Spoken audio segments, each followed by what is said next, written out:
সারা জীবন police যখন আসামি ধরে, কিন্তু আজকে যখন পুলিশকে ভাই পাগলে দৌড়া দিচ্ছি, দেখেন কি অবস্থা। পুলিশের গাড়িকে নিজের গাড়ি বইলা দাবি করতেছি, পুলিশের কোনো কথাই মানতেছি না। কিন্তু ভাই দেখেন একটা জিনিস লক্ষ্য করে দেখেন, মহিলার মুখের দিকে শরীরের দিকে তাকায়া, আল্লাহ যদি তাকে সুস্থ বানাইতো কতই না ভালো হইতো। দেখেন মহিলা পুলিশগুলা তারা টাইনা হেসরে মানে থেকে সরানোর চেষ্টা করতেছে, কিন্তু সে কোনোভাবে এই জায়গা থেকে সরতেছে না। সে বলতেছে এই গাড়ি আমার, এই গাড়িতে তোরা কেন উঠছ। কিন্তু ভাই পুলিশের অফিসার আইসা তাকে বুঝাইতেছে করতেছে, কিন্তু ভাই পাগলে কার বুঝ মানে, কারো বুঝ মানে, কারো কথা শুনতেছে না। পুলিশে তাদেরকে বুঝাইতেছে, তাকে বোঝাচ্ছে যে গাড়ি তোমার না, এই গাড়ি পুলিশের, এই গাড়ি থানার, কিন্তু কোনোভাবে বুঝতেছে না। শেষ পর্যন্ত দেখি কি হয়, পুলিশের নিউলটা মায়ের দেয় আল্লাহ জানে, কারণ ভাই পাগল তো পাগলই, কোনোভাবে যাচ্ছে না। তাকে খুব করতেছে, কিন্তু কোনোভাবে তার এক কথা, সে এই জায়গা থেকে যাইব না, তার এক কথা কোনোভাবে যাব না। বইসা পড়তেছি রে বাইরে, বইসা পড়তেছি, তার এক কথা, সে এখান থেকে কোনোভাবে যাইব না।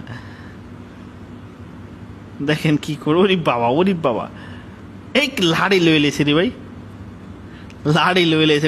এখানে যে আইবে তার খবর আছে, কইতাছে যে আইবে তার খবর আছে। না আল্লাহ, আল্লাহ দুনিয়া কত রঙের মানুষ, কত এক করছে আল্লাহ, কত ভাবে রাখছে।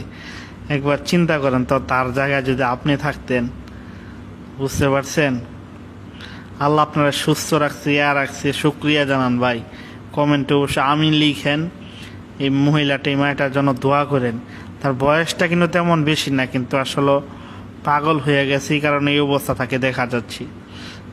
কিন্তু তার মুখের দিকে তাকায়া দেখেন, তার যে বয়সটা আহামরি তাও না, না আল্লাহ তাকে অসুস্থ বানাইয়া দিছে, কিছুই করার নাই, সে এখন এভাবে চলতেছে।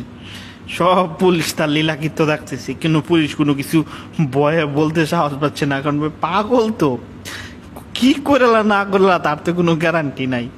কিন্তু কোনো বিচার তো পাইব না, যতই পুলিশ হোক আর যতই সেনাবাহিনী হোক, পাগলের সামনে তো কোনো বিচার নাই। তার সামনে কিসের বিচার? শেষ পর্যন্ত দেখি আসলে সে কি করতে চায়। সে জায়গায় বসতে কইতেছে, আমি এই জায়গায় আমার গাড়ি না নিয়া আমি উঠে এখান থেকে যাবো না।